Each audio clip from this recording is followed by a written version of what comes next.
Welcome to Anti-Social Studies. I'm Emily Glinkler, and I contextualize the chaos one historical tangent at a time. All right, it's almost the holiday formerly known as Columbus Day, so that means it's time for my annual PR campaign to debunk the myths about the pre-Columbian Americas. Let's go!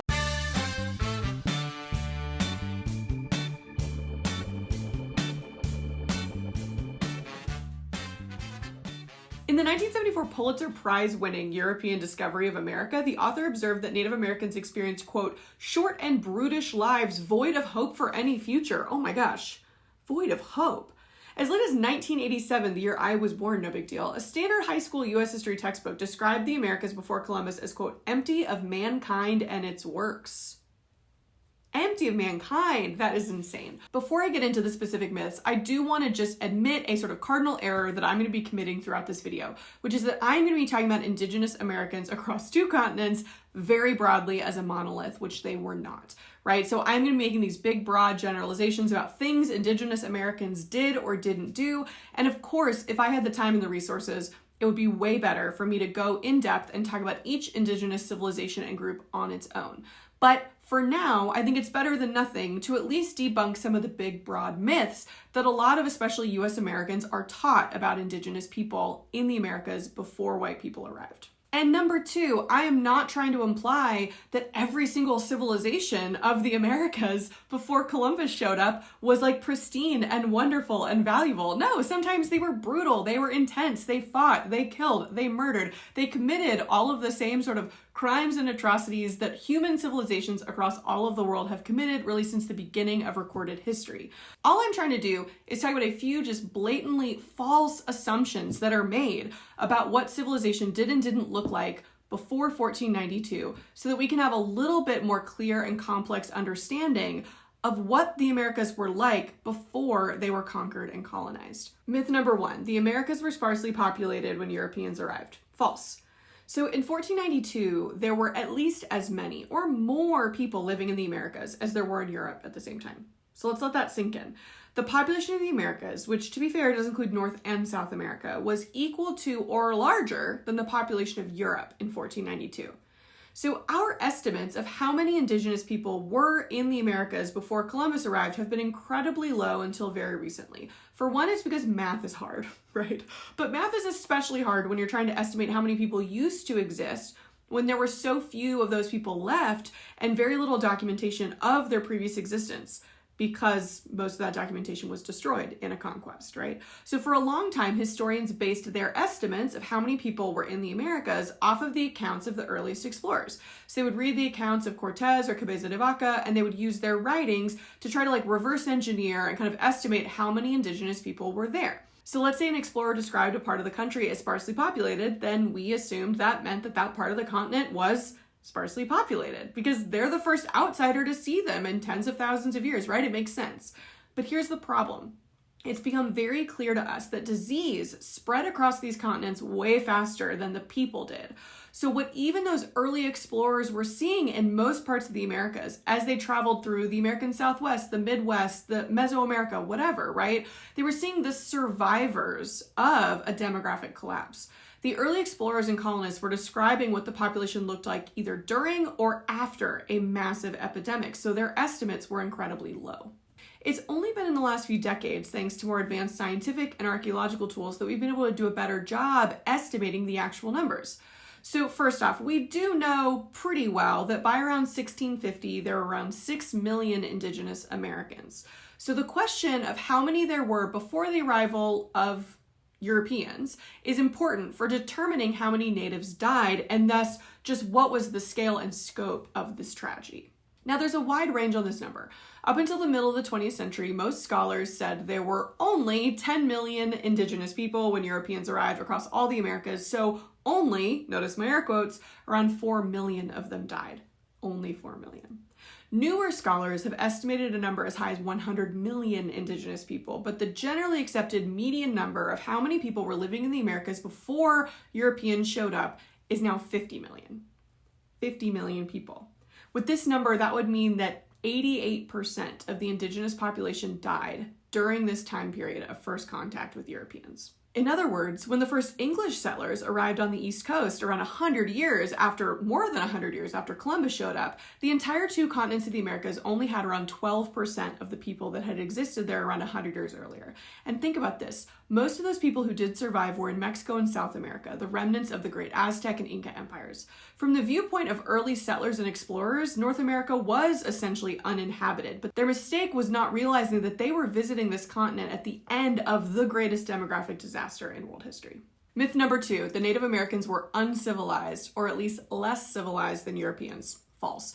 Again, when most Europeans arrived, they were observing civilizations that had just been completely destroyed by disease. It would be as if historians were writing about the Romans, but only after they were sacked by the barbarians. We would have a very different view of that civilization if we only learned about their collapse and nothing about their achievements. For example, that's why people so commonly think of the indigenous people of North America as exclusively nomadic hunters. It's just because all of the heavily populated societies were wiped out as the disease spread quickly in dense urban areas. The nomadic people were often all that were left in some parts of the continent. So from this lens, we have to understand that the level of cultural advancement and the settlement range of indigenous Americans was way higher and broader and more diverse than previously imagined. And first, detour, let's do a quick reminder on what life would have been like for most people living in Europe at the same time. So yes, Da Vinci was painting the Mona Lisa and a teenage Henry VIII had just become King of England, but that doesn't tell us what life would have been like for commoners on the ground. In 1492 in Europe, most people would still be living in a small, one-room home, dirt floor in a rural area, reliant upon the local lord and his manor for basic necessities. Small towns existed for trading basic goods, but most people spent their entire life within a 10-mile radius of their place of birth. Thanks to the Crusades and the rise of trade, cities had sprung up, but even the largest only had around 100,000 people living there. Cusco, by comparison, the capital of the Inca Empire, was larger than Paris at the same time.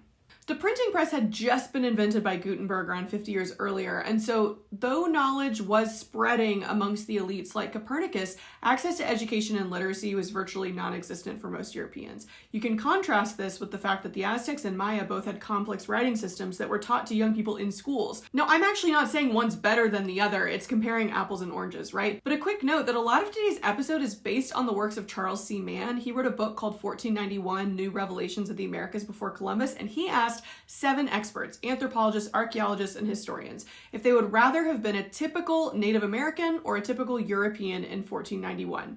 And all 7 chose to be a Native American. In fact, many early colonists made the same choice. Scores of English people in Jamestown and Plymouth ran off to live with the native tribes. Why? Well, the evidence we have is clear. The Native Americans experienced a very high quality of life. This is excluding the very obvious and very not their fault rampant disease that had spread through their communities. Pre-Columbian American societies had long traditions of respecting human dignity, social justice, individual protections against the abuse of power by authorities. Many Europeans who came to the Americas were amazed by the egalitarian spirit of the natives. Compared with Europe's feudal society dominated by a rigid class structure and ruled by nobility, the natives' respect for human rights was attractive to many. And even though technically native chiefs were all powerful, colonial leader Roger Williams wrote that, quote, "they will not conclude of aught unto which the people are averse," meaning that a lot of the indigenous communities, at least that the early English settlers or colonists encountered, wouldn't implement a new policy if the people didn't support it. That's democratic, y'all. So I'm not suggesting that every single indigenous community was the same and that they were all in this way more egalitarian or had a higher quality of life or whatever. I'm just saying that if we're going to make these huge assumptions about indigenous people before the Americas, which is what white historians have been doing for a very long time, we're working with some bad information. Economically, there's also a lot of evidence that native groups traded extensively throughout the Americas. One of the largest cities in North America, Cahokia, was at the center of a continent-wide trade route. It was centered in modern-day St. Louis. Their trade stretched from the Great Lakes to the Gulf of Mexico. Stones, especially turquoise from the American Southwest, have been found in South America, while maize from Mexico and feathers from the Amazon have been found in modern-day North America. And remember, they would have established these trade routes without domesticated animals, beasts of burden, and without the wheel. Almost all of this trade would have been conducted by humans on foot, which is really impressive, right? It was essentially their version of the Silk Road. And I just think we should give it a name, right? We have the Trans-Saharan routes, the Silk Road, the Indian Ocean trade.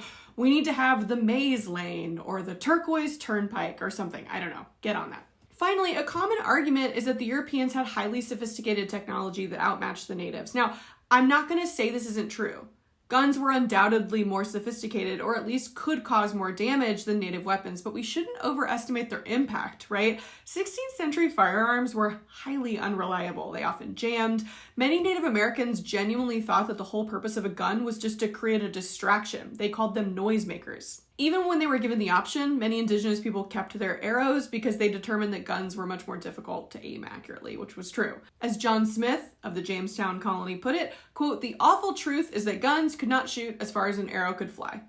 By the way, in my head, every time I hear John Smith, I have to hear it in Mel Gibson's voice. So thanks for that, Disney.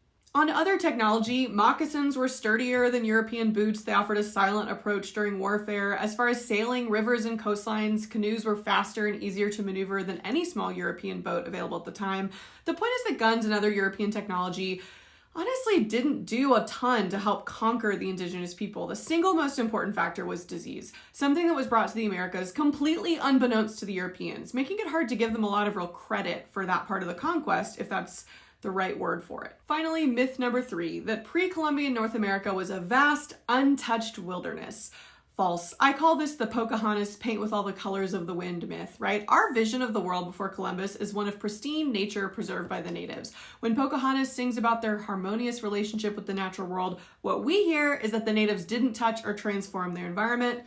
That is far from the truth. The New World was not wilderness like the Europeans believed. The indigenous people had been constantly altering their environment for thousands of years. They were just way better at it than Europeans were. Basically, the indigenous people transformed their environment so successfully that they created a vast wilderness that provided everything they needed. For example, they didn't just sit back as bison happened to pass by. They worked hard for generations to create factors so that the bison would want to roam or have to roam near them. And they did it in a way that was sustainable so that future generations would have the same access to natural resources that they had. What a concept. A lot of indigenous people used fire to radically transform their environment. Slash and burn techniques would create huge grasslands that could be cultivated both for farming and to grow plants that would attract animals for hunting. Basically, when the Europeans arrived and marveled at the massive herds of wild game roaming the continent, they were looking at the results of centuries of environmental engineering by the indigenous people. They didn't realize how much effort had been undertaken to make the continents this way. And let's be honest, they probably wouldn't have believed it could be done by the indigenous people even if they had, but the Europeans believed that this was the natural order of the American environment and believed that these populations would just automatically replenish themselves. So they hunted them down without taking any action to maintain the populations. Over time, meanwhile, the indigenous people in the United States, for example, were sitting on their reservations watching their millennia of hard work go down the drain. As for farming, today more than half of the crops grown around the world were initially developed in the Americas by the indigenous people. I talked in a podcast episode about crop diversity in Peru. Y'all, the Inca developed over 4,000 types of potatoes. But we also have the indigenous Americans to thank for beans, corns, peppers, avocados. Like, that's what I just call the Austin, Texas taco diet, right? There's also chia, quinoa, sweet potatoes, tomatoes, peanuts, and pineapple. The American crops that traveled back to the so-called Old World reduced hunger around the world. It transformed the demographics of Afro-Eurasia. Populations boomed across Africa, Europe, and Asia thanks to easy-to-grow crops like potatoes, right? The Europeans had stumbled upon this kind of perfect environmental system. They could sell these popular American crops back to the Old World, fueling a population explosion, especially in Africa. Then they could take and kidnap and enslave the Africans back across the ocean to work on farms and plantations, growing more of these profitable crops. The Europeans basically just became the most successful middlemen in all of history. But beyond hunting and farming, the indigenous people just straight up built stuff too, like way more than we imagine. As Charles Mann, author of 1491, describes, quote, "From southern Maine down to about the Carolinas, you would have seen pretty much the entire coastline lined with farms, cleared land, interior for many miles, and in densely populated villages generally rounded with wooden walls. And then in the southeast, you would have seen these priestly chiefdoms, which were centered on large mounds, thousands and thousands of them, which still exist."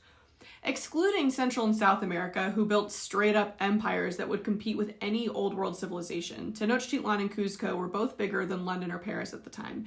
Even in North America, which was more sparsely populated, you had massive infrastructure projects. Indigenous people built sophisticated dams, dikes, and piping to irrigate their fields. They intentionally planted trees and other boundary plants to divert herds of animals toward canyons and other natural features that made hunting them easier and more efficient. Okay, so why do we care what the world was like before Columbus? For your daily life, it probably doesn't really matter, but for our identity, especially as US Americans, it really does. And for Indigenous Americans, who, by the way, still exist, it matters a lot. Indigenous people today are still fighting for their rights. The point is that if you are an Indigenous American and you've had most of your heritage, land, and independence stripped away, but maybe we can at least give them back some of their history. By acknowledging that their foundational civilizations were just as civilized and worthy of discussion as those in the Old World, we are validating their value to our nation's history. Rethinking history and changing sometimes the people or events that we honor, like changing Columbus Day to Indigenous Peoples Day, might seem trivial to some people, but to those who have a long and intense history with those symbols of oppression like Columbus, it means a lot. And let's be honest, after all they've been through, it's almost literally the least we can do. Thanks for watching. Make sure that you like this video and subscribe to Anti-Social Studies for more historical tangents, and follow me on every social media platform you can think of. Anti-Social Studies. I have a podcast, TikTok, Instagram, and Twitter. Thanks.